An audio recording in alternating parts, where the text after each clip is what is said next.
Hello friends, this is Manju Kaushik. Welcome to my YouTube channel. Last time हमने food के component पढ़े थे, कुछ इंपॉर्टेंट थे जैसे प्रोटीन, विटामिन, फैट के बारे में डिस्कस किया था। आज हम एक ऐसा टॉपिक पढ़ेंगे जहां से 2 या 3 नंबर का क्वेश्चन पक्का आता है। ठीक है, एग्जामिनर जरूर पूछ लेता है कि मिल्क के अंदर कौन सा बैक्टीरिया पाया जाता है जिसकी वजह से दूध खराब हो जाता है, या पूछ लेता है कि दूध को खराब होने से बचाने के लिए किस प्रोसेस का यूज किया जाता है।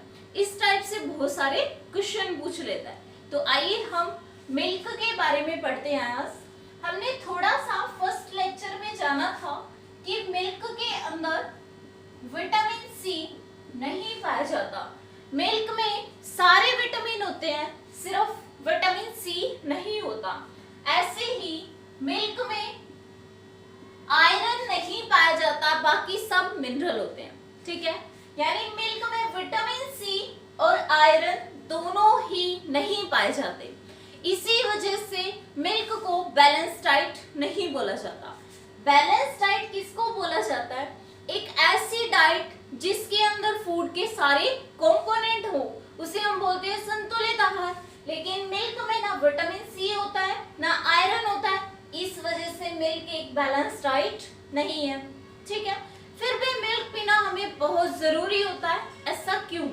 क्योंकि मिल्क से हमें बहुत कुछ मिलता है। जैसे मिल्क पीने से हमें तुरंत ऊर्जा मिलती है। इंस्टेंट एनर्जी कौन प्रोवाइड करवाता है? कार्बोहाइड्रेट। तो क्वेश्चन बन जाता है कि मिल्क के अंदर कौन सी कार्बोहाइड्रेट पाई जाती है? मिल्क के अंदर लैक्टोज कार्बोहाइड्रेट पाई जाती है। Lactose LAC word related to milk. Lactose नाम की कार्बोहाइड्रेट मिल्क के अंदर पाई जाती है, जिसकी वजह से मिल्क का स्वीट टेस्ट होता है। ठीक है, यानी जो दूध में मिठास है वो किस वजह से होती है? लैक्टोज की वजह से। तो आप लोग बोलोगे the sweet taste of the milk is due to lactose. Lactose carbohydrate पाई जाती है, और कार्बोहाइड्रेट से हमें क्या मिलता है? इंस्टेंट एनर्जी मिलती है। तो लैक्टोज इंस्टेंट एनर्जी प्रोवाइड करवाती है। दूसरा, लैक्टोज की वजह से मिल्क कैसा होता है? मीठा होता है। स्वीट टेस्ट किस पे डिपेंड करता है? लैक्टोज पे। ठीक है, तीसरा, लैक्टोज के बेस पे ही हम दूध की प्योरिटी को मेजर कर सकते हैं कि दूध कितना शुद्ध है, या ये मान सकते हैं कि दूध में कितना लैक्टोज पाया जाता है। ठीक है, तो उसको मेजर करने के लिए किसी न किसी इंस्ट्रूमेंट की जरूरत पड़ती है। तो उस इंस्ट्रूमेंट को हम कहते हैं लैक्टोमीटर। रट्टा नहीं मारना। LAC lacto word related to milk, और मीटर का मतलब क्या होता है? इंस्ट्रूमेंट। एक ऐसा यंत्र जो दूध की शुद्धता को मापता है, उसको हम कहते हैं लैक्टोमीटर। ठीक है,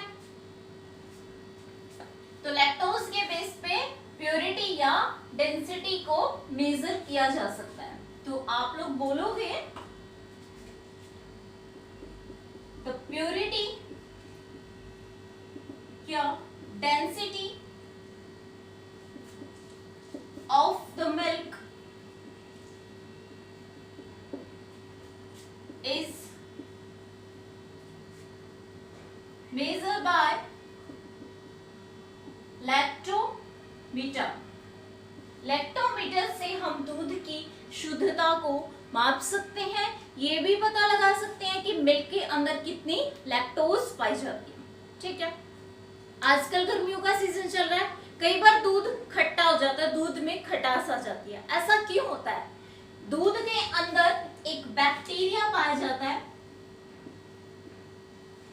जिसकी वजह से दूध खराब हो जाता है, खट्टा हो जाता है।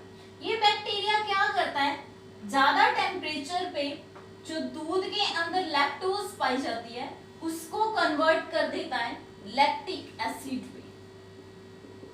ठीक है, ज्यादा टेम्परेचर पे, क्योंकि गर्मियों में ज्यादा टेम्परेचर होता है, तो ये बैक्टीरिया ज्यादा एक्टिव हो जाएगा और ये लैक्टोज को कन्वर्ट कर देगा लैक्टिक एसिड में।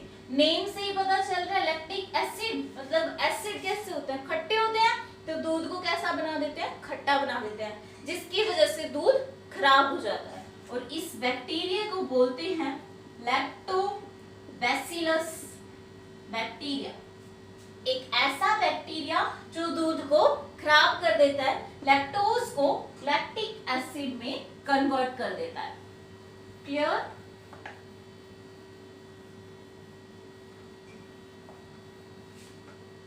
तो आप लोग बोलोगे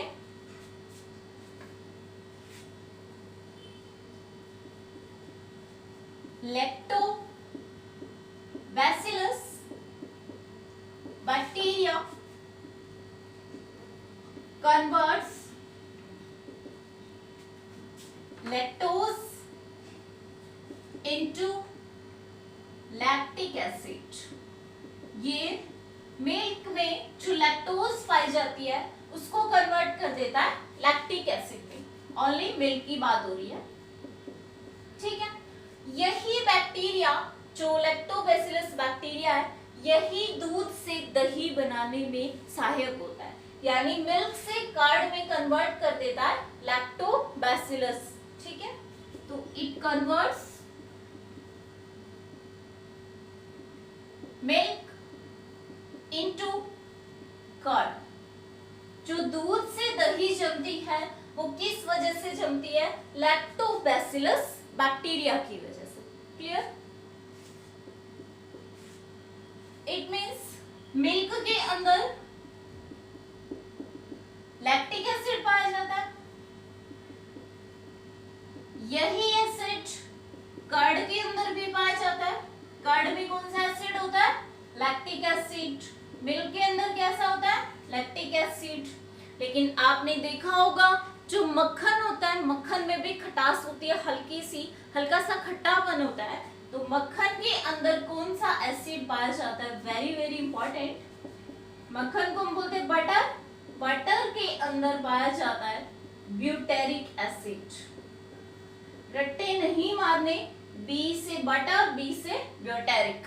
बटर के अंदर ब्यूटेरिक एसिड पाया जाता है, मिल्क और कर्ड में लैक्टिक एसिड पाया जाता है। क्लियर? लैक्टिक एसिड की वजह से ही दूध खट्टा हो जाता है, और इसका रीजन क्या होता है, लैक्टोबैसिलस बैक्टीरिया।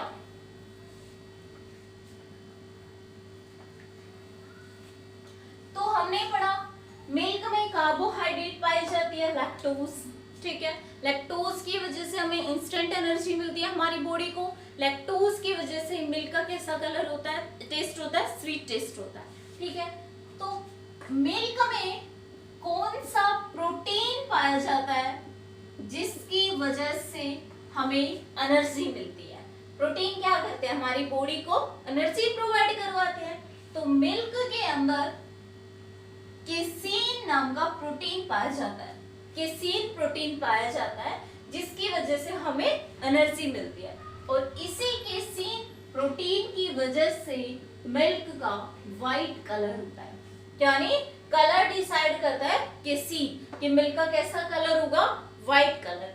जो दूध का सफेद रंग है वो केसीन की वजह से होता है।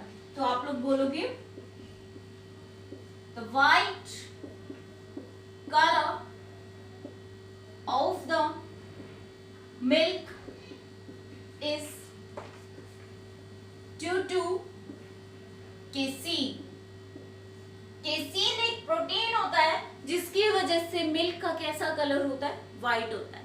लेकिन आपने देखा होगा गाय का दूध कैसा होता है, येलो। तो येलो किस वजह से होता है, तो yellow color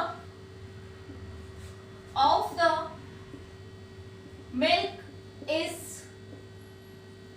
due to carotene. Carotene क्या होता है, एक पिगमेंट होता है। पिगमेंट को हम हिंदी में कहते हैं वर्णक। वर्णक, वर्ण का मतलब कलर, वर्णक का मतलब कलर डिसाइड करने वाला। इसको पीत वर्ण भी बोल सकते हैं। पीत का मतलब पीला, वर्ण का मतलब कलर। येलो कलर किस वजह से होता है? कैरोटीन की वजह से। ये सिर्फ और सिर्फ कोस मिल्क के अंदर पाया जाता है। तो yellow colour of the cow's milk, गाय का दूध जो पीला होता है वो किस वजह से होता है? कैरोटीन की वजह से होता है। क्लियर? अभी हमने पढ़ा कि ज्यादा गर्मी में या ज्यादा टेम्परेचर पे जो लैक्टोबैसिलस बैक्टीरिया ज्यादा एक्टिव हो जाता है तो दूध को कई बार खराब कर देता है। लेकिन आपने देखा होगा कि जहां पे दूध बहुत ज्यादा अमाउंट में पड़ा होता है तो वहां दूध कभी भी खराब नहीं होता। ऐसा क्यों होता है? जैसे डेयरी वगैरह में थोक में दूध पड़ा होता है और वो कभी खराब नहीं होता, तो वो क्या करते हैं वो लोग? दूध को बहुत ज्यादा टेम्परेचर पे गर्म कर देते हैं। ठीक है, 15 सेकंड के लिए 71 डिग्री सेल्सियस पे दूध को गर्म किया जाता है और फिर एकदम से ठंडा कर देते हैं। 3 डिग्री सेल्सियस पे दूध को एकदम से ठंडा किया जाता है। इस प्रोसेस को बोलते हैं पास्चुराइजेशन। ये इंपॉर्टेंट है, क्वेश्चन यहां से आता है। पास्चुराइजेशन एक ऐसी प्रोसेस होती है जो दूध को खराब होने से बचाती है। दूध को खराब होने से बचाने के लिए दूध का पाश्चुरीकरण किया जाता है या पास्चुराइजेशन किया जाता है। इसमें क्या होता है? मिल्क को 71 डिग्री सेल्सियस पे हीट किया जाता है। ठीक है, 71 डिग्री सेल्सियस पे कितनी देर के लिए? फॉर 15 सेकंड, 15 सेकंड के लिए 71 डिग्री सेल्सियस पे दूध को गर्म कर देते हैं। ठीक है, उसके बाद 3 डिग्री सेल्सियस पे दूध को ठंडा कर देते हैं, एकदम से ठंडा कर देते हैं। पहले गर्म किया, अच्छा उबाल लिया, उसके बाद एकदम से ठंडा किया। इस प्रोसेस को कहते हैं पास्चुराइजेशन और ये प्रोसेस दूध को खराब होने से बचाने के लिए की जाती है। ठीक है, डेयरी प्रोडक्ट वाले इसी प्रोसेस का यूज करते हैं। तो आइए अब हम पढ़ते हैं मिनरल्स के बारे में। मिनरल्स यानी खनिज। मिनरल्स का हमारी बॉडी में बहुत ही महत्व है।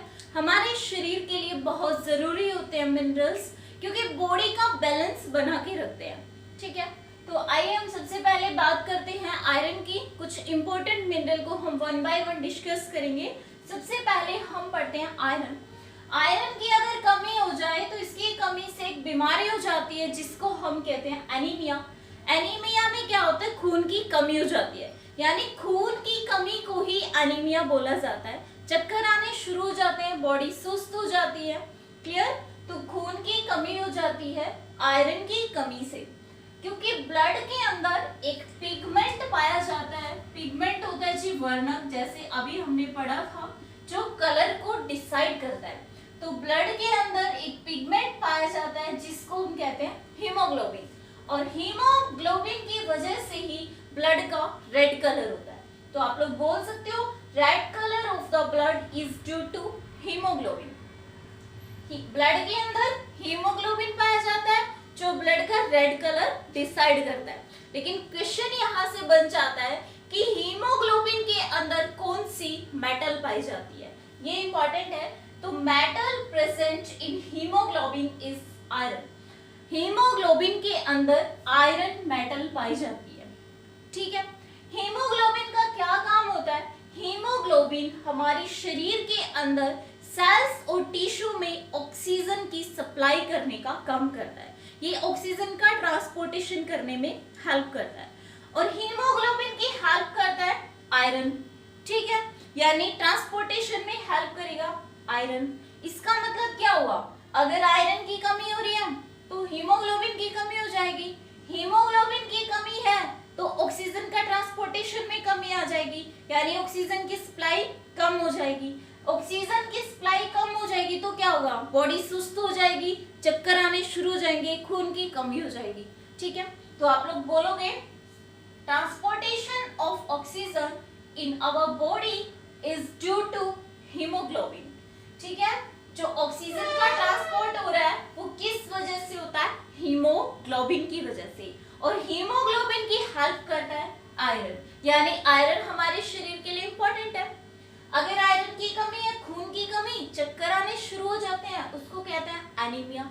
अगर आयरन एक्सेस में हो जाए तो उसको हम क्या कहते हैं, सिड्रोसिस, सिड्रोसिस, ठीक है, इसमें वेट बढ़ जाता है। तो नेक्स्ट मिनरल हम पढ़ते हैं आयोडीन। अगर आयोडीन की कमी हो जाए तो इसकी कमी से एक रोग हो जाता है जिसको कहते हैं घींघा, घींघा यानी गोइटर। गोइटर में क्या होता है, गर्दन की ग्रंथि फूल जाती है, स्वेलिंग आ जाती है, ठीक है। तो हमारी गर्दन के अंदर एक ग्लैंड पाई जाती है जिसको कहते हैं thyroid gland.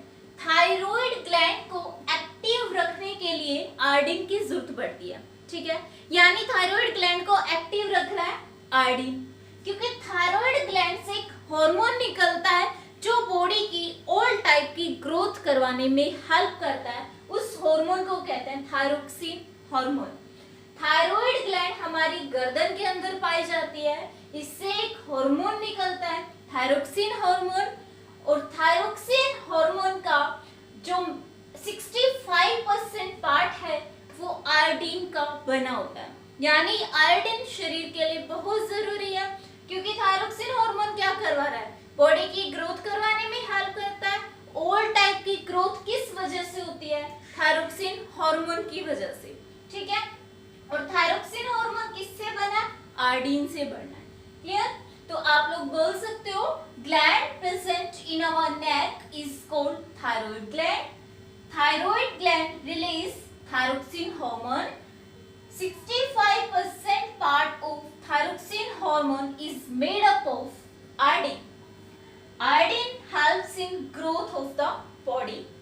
Iodine balance the metabolic process. Metabolic process क्या होती है, भोजन पचाने की प्रक्रिया। भोजन पचाने की प्रक्रिया में भी हेल्प करता है, बॉडी की ग्रोथ करवाने में भी हेल्प करता है। अगर आयोडीन की कमी हो जाएगी तो गर्दन की ग्रंथि फूल जाएगी, स्वेलिंग आ जाएगी, जिसको बोल देते हैं गॉइटर या घींघा। तो नेक्स्ट मिनरल है अपना कैल्शियम। कैल्शियम बॉडी का सबसे इंपॉर्टेंट मिनरल है, क्योंकि कैल्शियम टीथ और बोन्स के लिए बहुत अच्छा होता है। हड्डियां मजबूत होती है कैल्शियम की वजह से, दांत मजबूत होते हैं कैल्शियम की वजह से। तो आप लोग बोल सकते हो bones and teeth are made up of calcium. हड्डियां और दांत किस चीज के बने होते हैं, कैल्शियम के बने होते हैं। Calcium helps in blood clotting. Calcium एक ऐसा मिनरल है जो ब्लड क्लॉटिंग में हेल्प करता है, ठीक है। अगर आपसे पूछ ले कि ऐसा कौन सा मिनरल है जो ब्लड क्लॉटिंग में हेल्प करता है, तो आपका आंसर होगा कैल्शियम। अगर आपसे पूछ ले ऐसा कौन सा प्रोटीन है जो ब्लड क्लॉटिंग में हेल्प करता है, तो आपका आंसर होगा फाइब्रिनोजन एंड थ्रोम्बिन, ठीक है। नेक्स्ट मिनरल है अपना फॉस्फोरस। फॉस्फोरस भी हमारी बोन्स और टीथ में पाया जाता है। It present in our bones and teeth. Calcium and phosphorus present in our bones और teeth in the form of calcium phosphate। इसका मतलब क्या है, कैल्शियम भी हमारी बोन्स और टीथ में पाया जाता है, फॉस्फोरस भी, लेकिन कैल्शियम फॉस्फेट की फॉर्म में पड़ा होता है, ठीक है। कैल्शियम फॉस्फेट की वजह से ही हड्डियां मजबूत होती हैं, दांत स्ट्रॉन्ग होते हैं। यानी हमारी शरीर को, हमारी बोन्स और टीथ को रिजिडिटी प्रोवाइड करवाता है कैल्शियम फॉस्फेट। तो आप बोलोगे calcium phosphate provides the rigidity to our bones and teeth, क्योंकि कैल्शियम और फॉस्फोरस किस फॉर्म में पड़े होते हैं, कैल्शियम फॉस्फेट की फॉर्म में। नेक्स्ट मिनरल है अपना पोटेशियम। पोटेशियम हार्ट बीट को कंट्रोल करता है, हार्ट बीट को कंट्रोल करके रखता है पोटेशियम। अगर इसकी कमी हो जाएगी तो क्या होगा, बीपी लो हो जाएगा, तो हार्ट बीट कंट्रोल नहीं होगी, ठीक है। तो नेक्स्ट हम फूड का कंपोनेंट पढ़ते हैं वाटर। हमने फूड के कंपोनेंट पढ़ लिए, vitamin, protein, fat, carbohydrate and minerals. Last रहता है अपना water. 65% water present in our body. 65% water हमारी बॉडी के अंदर पाया जाता है। प्लाज्मा के अंदर 90% वाटर होता है, स्वेट यानी पसीने के अंदर 99% वाटर पाया जाता है एंड स्लाइवा के अंदर, लार के अंदर 99% वाटर पाया जाता है। ठीक है, वाटर का काम क्या होता है? वाटर बैलेंस करके रखता है टेम्परेचर को, बॉडी के टेम्परेचर को बैलेंस करके रखता है। कैसे बैलेंस करता है? देखिए, जैसे अब गर्मियों का सीजन है, गर्मियों में क्या आता है? पसीना आता है, और पसीने में क्या होता है? वाटर होता है। तो जैसे ही पसीना आएगा उसके बाद शरीर को ठंडक मिलती है, यानी गर्मियों में ठंडक महसूस हुई, तो बैलेंस किया इसने टेम्परेचर को। ऐसे ही सर्दियों में कैसे बैलेंस करता है? सर्दियों में यूरिन के थ्रू करता है। यूरिन यानी शरीर से बहुत ज्यादा यूरिन निकलता है सर्दियों में। ठीक है, यूरिन के अंदर क्या होता है? वाटर होता है, तो टेम्परेचर को बैलेंस करके रखेगा। यानी गर्मियों में पसीने के थ्रू और सर्दियों में यूरिन के थ्रू बॉडी का बैलेंस रखता है वाटर। तो ये वाटर क्या कर रहा है? टेम्परेचर को बैलेंस करके रख रहा है। ठीक है, तो टेम्परेचर को हम मेजर कर सकते हैं डिफरेंट स्केल से। जैसे मेडिकल में सबसे ज्यादा फ़ारेनहाइट का यूज किया जाता है, डॉक्टर फ़ारेनहाइट का यूज करते हैं। तो फ़ारेनहाइट में 98.6 डिग्री फ़ारेनहाइट होना चाहिए। सेल्सियस में 37 degree Celsius, exact 36.9 degree Celsius होता है, इसलिए हम 37 डिग्री मान लेते हैं। एंड केल्विन में 310 केल्विन होता है, 310 केल्विन। ठीक है, और इन सब को मेजर करने के लिए हम किस चीज का यूज करते हैं? थर्मोमीटर का यूज करते हैं। ओके गाइस, आज के लिए इतना ही। नेक्स्ट हम करेंगे नेक्स्ट लेक्चर में। अपना फर्स्ट लेक्चर कंप्लीट हो गया है। नेक्स्ट लेक्चर में हम इंपॉर्टेंट क्वेश्चन डिस्कस करेंगे, ऐसे क्वेश्चन जो प्रीवियस ईयर में आए हुए हैं, अब तक के क्वेश्चन फर्स्ट चैप्टर से रिलेटेड, वो सब करेंगे। ठीक है।